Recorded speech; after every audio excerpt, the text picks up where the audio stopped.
Hello everyone, welcome back to Streed's Guide to Fraggle Rock.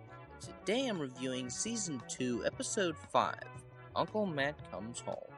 This episode starts out with Doc learning to tie knots while making some obnoxious knot puns. Meanwhile, Gobo rushes in to get Matt's latest postcard, yet again evading Sprocket.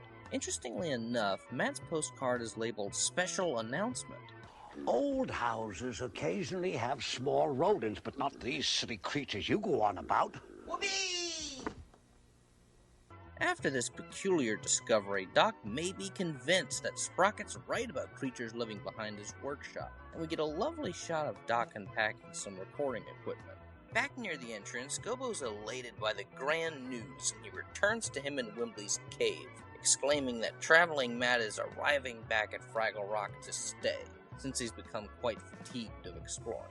Everyone's naturally excited, while Red cracks a few wise remarks and asks him what him and Matt plan to do now that he's back. My Uncle Matt went away. I was just a kid. Now, I'm an explorer, too. Well, together, he and I, we could do anything. Why, we could, map the Red Ridge Caves. Yeah! Oh, sure you could. Explore the Outer Barrens. Sure! Yeah, and probably start an avalanche doing it. Listen, my Uncle Matt and I could find the Crystal Caverns.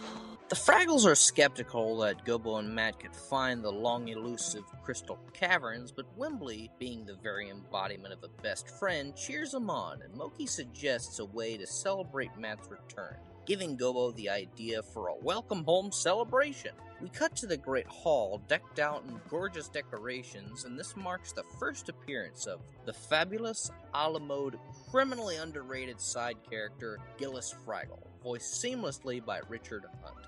After everything's set, they begin to rehearse the catchy welcome home ballad known as the Whoopee Cantata.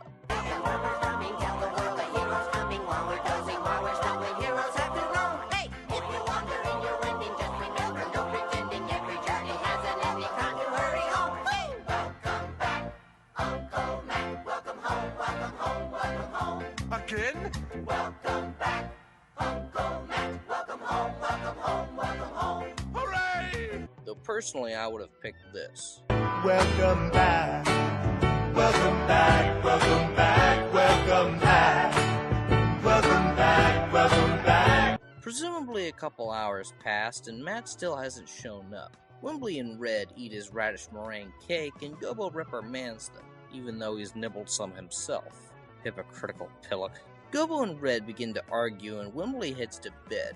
She picks on Gobo, telling him he'll never find the Crystal Cavern, so Gobo makes her a promise.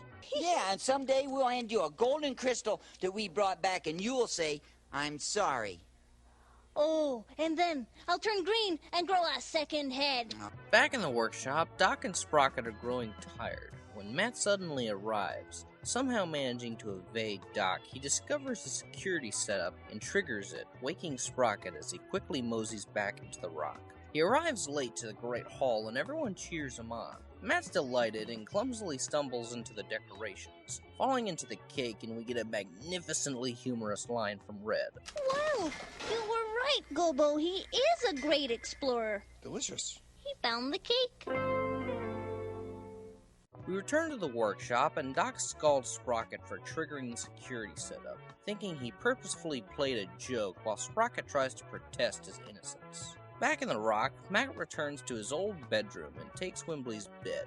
Wimbley doesn't mind, however, and Gobo attempts to talk his uncle into finding the legendary Crystal Cavern. A futile effort, since Matt quickly falls asleep. Later at dawn, Matt and Gobo are blubbering in the pond for some reason. Never understood why they do this. Maybe it's a form of oral hygiene? Not sure. Anyways, they chat up a bit and Red suddenly arrives, and Gobo quickly tries to convince Uncle Matt to find the Crystal Cavern with him. Matt agrees and they venture off to find the elusive cavern. Every morning, every day, every evening, showing me the way. While the sun goes round, I'll still be found, following the sound. Something's calling me. What's wrong, Uncle? That is my song. That was a bit needlessly snooty, Matt.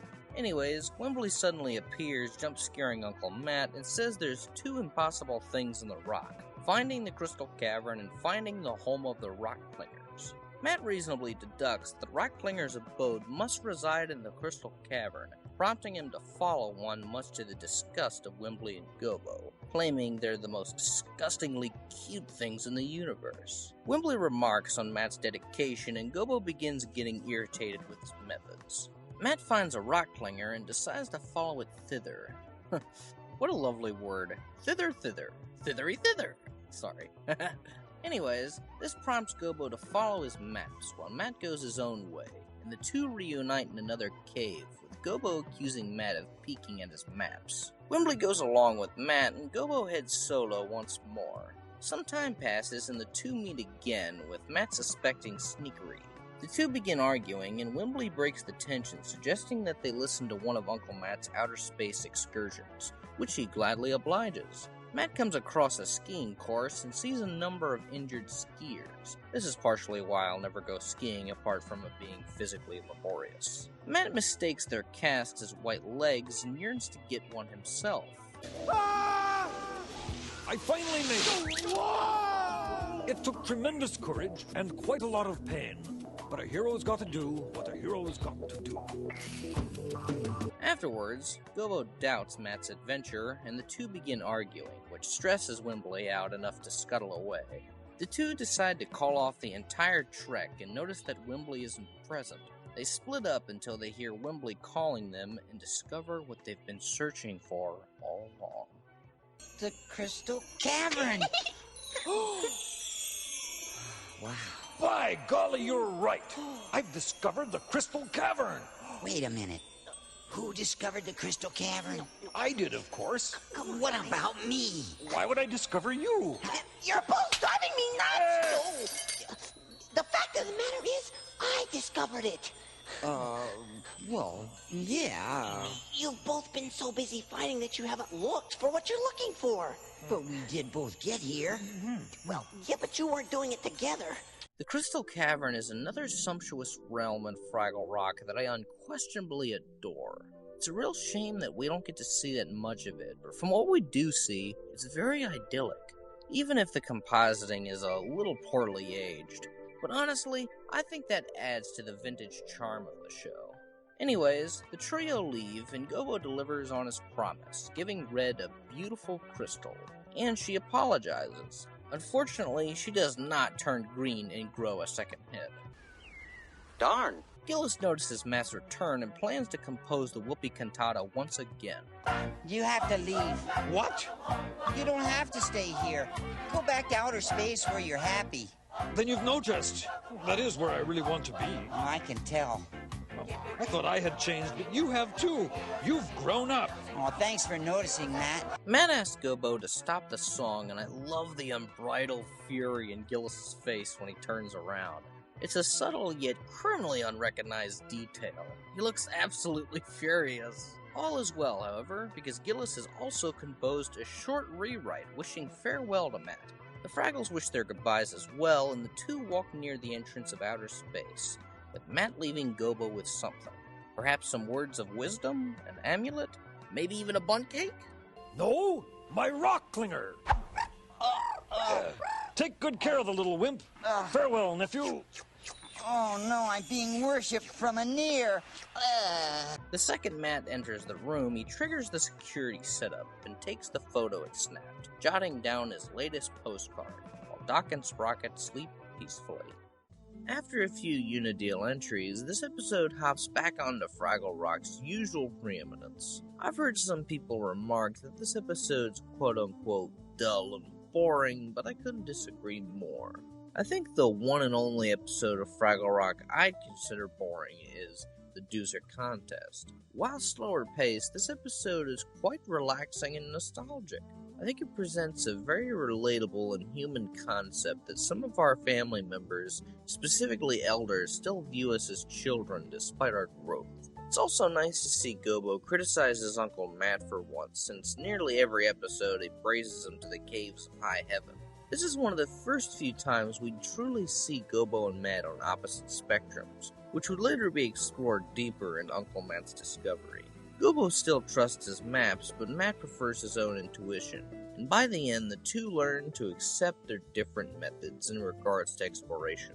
If I had to criticize the episode on anything, it would probably be for the lack of different songs. Welcome Back Uncle Matt is definitely an earworm for sure, and Follow Me is quite soothing, but it's never finished, and the farewell song is also just a shorter reprise of Welcome Back Uncle Matt, so it really doesn't count. Another thing worth mentioning is Doc hearing Gobo. Currently, this isn't really an issue for the episode itself, but it would later go on to contradict the last two episodes greatly, which is really more of a glaring writing fallacy with the finale. Overall, this was a relaxing, nostalgic, and comfortably relatable entry, well deserving of a high radish. A perfect episode to view while watching the dust settle.